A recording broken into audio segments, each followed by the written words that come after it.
నమస్కారం. తూర్పుగోదావరి జిల్లా వార్తలు. ఇసుక సరఫరా విధానంలో అత్యంత పారదర్శకతతో వ్యవహరించాలని జిల్లా కలెక్టర్ పి ప్రశాంతి పేర్కొన్నారు. తూర్పుగోదావరి జిల్లా ధవళేశ్వరం, వేమగిరి తదితర ఇసుక రీచ్ ప్రాంతాల్లో బుధవారం ఆమె పర్యటించి మాట్లాడారు. ఇందులో భాగంగా ఇసుక వినియోగదారులు, రవాణాదారులతో ప్రశాంతి చర్చించి వివరాలు తెలుసుకున్నారు. జిల్లా వ్యాప్తంగా డిస్టిలేషన్ పాయింట్స్ వద్ద ఇసుక మెయింటెనెన్స్ ఛార్జీలు టన్నుకు 229 రూపాయలుగా నిర్ణయించమన్నారు. వినియోగదారుల నుండి ఖర్చుల కింద ఇష్టానుసారంగా వసూలు చేయరాదని స్పష్టం చేశారు. కలెక్టర్ వెంట మైన్స్ ఏడీ డి ఫణిభూషణ్ రెడ్డి తదితరులు ఉన్నారు.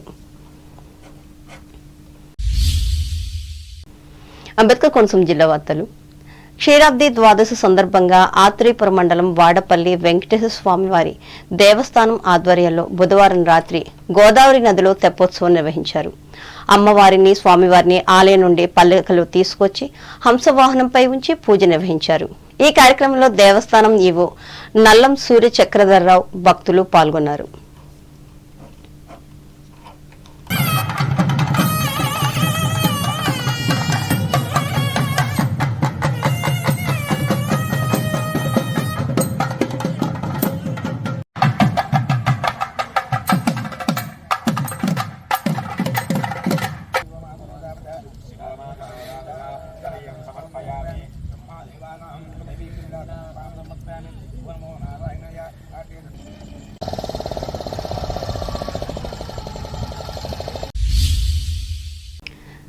పి గన్నవరం మండలం బెల్లంపూడి వద్ద కారు అదుపు తప్పి పంట బోధిలోకి దూసుకెళ్లింది.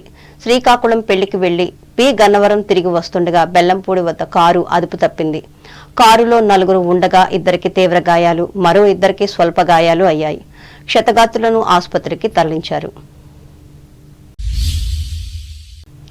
అమలాపురం రూరల్ మండలం బండారులంకలో బుధవారం ఉద్రిక్తత చోటు చేసుకుంది. ఇళ్ల మధ్య చెత్త వేయొద్దంటూ గ్రామస్తులు చెత్త ట్రాక్టర్లను అడ్డుకున్నారు. వీరిని అరెస్టు చేసేందుకు పోలీసులు ప్రయత్నించడంతో వారికి గ్రామస్తులకు మధ్య వాగ్వాదం జరిగింది.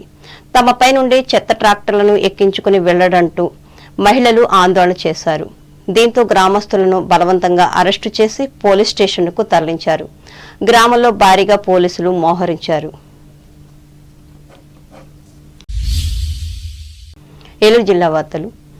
విభిన్న ప్రతిభావంతుల సమస్యల పరిష్కారానికి అధిక ప్రాధాన్యత ఇస్తామని జిల్లా కలెక్టర్ కె వెట్రిసెల్వి తెలిపారు.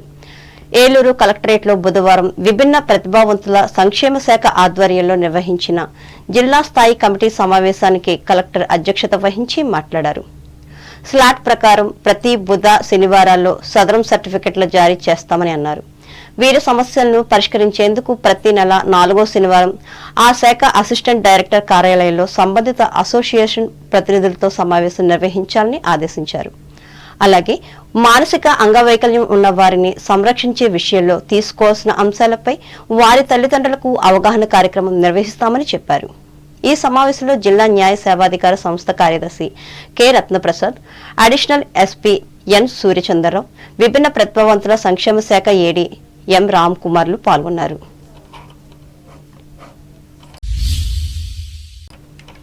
ఏలూరు జిల్లా కొయ్యలగూడెం పోలీస్ స్టేషన్ను ఎస్పీ కె ప్రతాప్ శివకిషోర్ బుధవారం ఆకస్మిక తనిఖీ చేశారు. దీనిలో భాగంగా రికార్డుల నిర్వహణను పరిశీలించి సరిహద్దు గ్రామాలపై ప్రత్యేక నిఘా ఉంచాలని ఆదేశించారు. ఈ సందర్భంగా ప్రతాప్ శివకిషోర్ మాట్లాడుతూ శాంతి భద్రతల పర్యవేక్షణ, మహిళా సమస్యల పరిష్కారానికి ప్రాధాన్యత ఇవ్వాలని పేర్కొన్నారు. అలాగే ఇసుక, పేకాట, క్రికెట్ బెట్టింగ్, సారా తయారీ, అమ్మకం తదితర చట్ట వ్యతిరేక కార్యకలాపాల నియంత్రణకు పనిచేయాలని చెప్పారు. బాల్య వివాహాలు, సాంఘిక దురాచారాలకు అడ్డుకట్ట వేయాలని అన్నారు. లోన్ యాప్ మోసాలు, సైబర్ నేరాల పట్ల ప్రజల్లో అవగాహన కల్పించాలని వివరించారు. ఈ కార్యక్రమంలో DSP M Venkateswararao, Polavaram CI Bal Suresh Babu, స్థానిక ఎస్ఐ చంద్రశేఖర్లు పాల్గొన్నారు.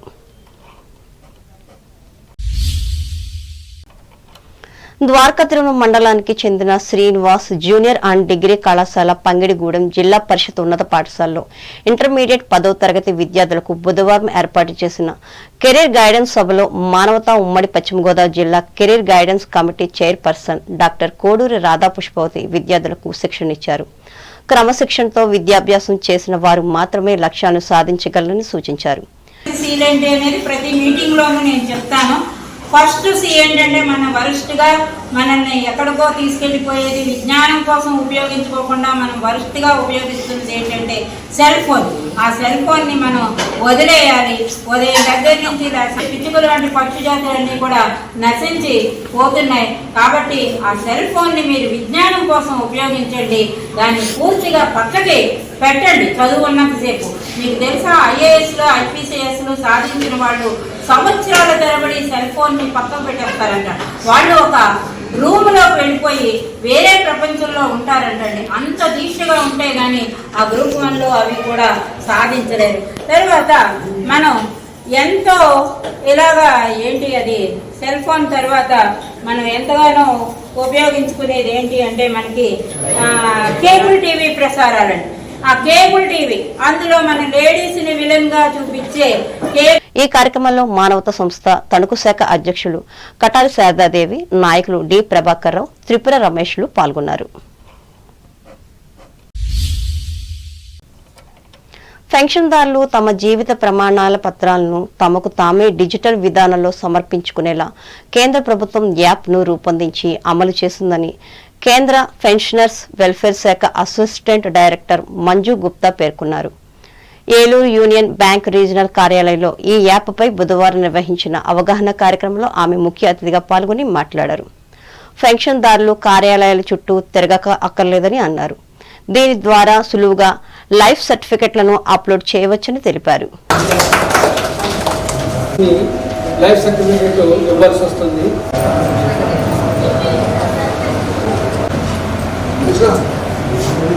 Digital Life Certificate is the vision of Honorable Prime Minister Mr. Narendra Modi, and this was launched in the year 2014.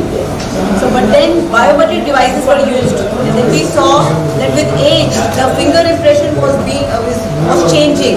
So the biometrics was not being successful. So then in 2021 this new technology, face authentication technology, was launched by Honorable Minister of State Dr. Jitendra Singh Ji. So with this technology, a pensioner can submit his DLC from the comfort of his home, anytime, from anywhere, and this is such a easy procedure, easy technique that even a child, a boy, a girl of 10 years old who is techno savvy can use this for you. You can be operator yourself, or you can tell your children or grandchildren, they'll use it. So this technique is very beneficial. Earlier, pensioner has to go to bank, they has to go physically, they have to be in line, they have to wait for that. But then now from this technique, ఈ కార్యక్రమంలో Union Bank regional head N Srinivas తదితరులు పాల్గొన్నారు. వార్తలు ముగించే ముందు ముఖ్యాంశాలు మరోసారి. Major panchayat ఆచంటలో ఆర్టీసీ బస్టాండ్ను నెలకొల్పాలి. శాసన మండలి సభలో ప్రభుత్వాన్ని కోరిన ఎమ్మెల్సీ రవీంద్రనాథ్. పశ్చిమ గోదావరి జిల్లాలో నమ్మకానికి పెద్దపీట వేసిన కూటమి ప్రభుత్వం.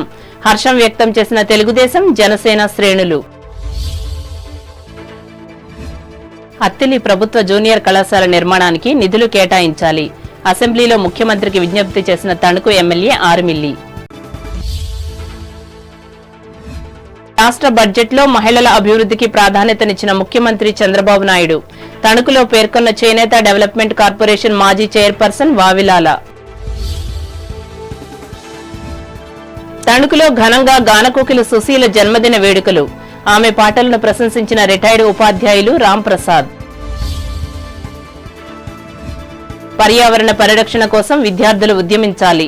తాడేపల్లిగూడెంలో హితవు పలికిన లయన్స్ జిల్లా గవర్నర్ కాకరాల. ఇసుక సరఫరాలో పారదర్శకతకు ప్రత్యేక ప్రాధాన్యతనివ్వాలి. నిర్వాహకులకు ఆదేశాలిచ్చిన తూర్పుగోదావరి జిల్లా కలెక్టర్ ప్రశాంతి. గోదావరి నదిలో భక్తి శ్రద్ధలతో నిర్వహించిన తెప్పోత్సవం. ఆధ్వర్యం వహించిన వాడపల్లి వెంకటేశ్వర స్వామి ఆలయం. పి గన్నవరం మండలం బెల్లంపూడి వద్ద అదుపు తప్పి పంట బోధిలోకి దూసుకెళ్లిన కారు. ఇద్దరికి తీవ్ర గాయాలు. విభిన్న ప్రతిభావంతుల సమస్యల పరిష్కారానికి ప్రాధాన్యతనివ్వనున్న ప్రభుత్వం. ఏలూరులో స్పష్టం చేసిన జిల్లా కలెక్టర్ వెట్రిసెల్వి. కోయిలగూడెం పోలీస్ స్టేషన్ను ఆకస్మికంగా తనిఖీ చేసిన ఏలూరు ఎస్పీ ప్రతాప్ శివకిషోర్. రికార్డుల పరిశీలన. ఈ వార్తలు ఇంతటితో సమాప్తం. నమస్కారం.